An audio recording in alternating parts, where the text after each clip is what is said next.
published more than 30 books. How Yeah. would you describe your evolution as a writer since your first book, Notes on Drowning? Um, that's a good question. I think when I started paying attention to fiction seriously, all the storytelling elements of my poems shifted out.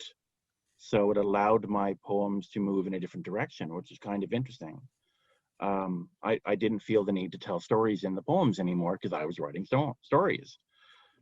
Like even the difference between prose poems and tiny short stories, they might be each a single paragraph and they might each be a similar length. But if I'm working on a prose poem, the way I approach it is different than if I work a short story.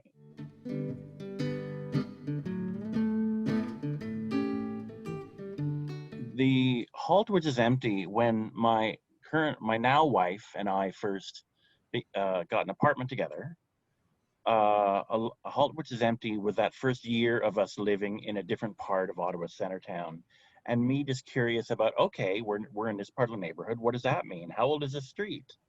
So I ended up doing a lot of research and finding out that our little street was part of a neighborhood that was only incorporated into Ottawa in like 1880 or something. When the guy who invented the neighborhood named our street after his son, and it became part of Ottawa officially when his son was the mayor.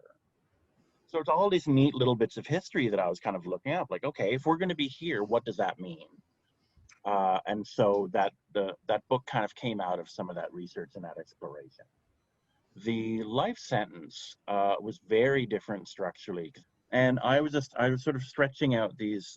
It's sort of a book of sequences, but a sequence of sequences, sort of, I don't know, loose stuff around, not really geography, but playing with that. And we got a cat. My dad was going through cancer surgery. So there are all sorts of little diaristic, journalistic kind of pieces, much more than the halt book.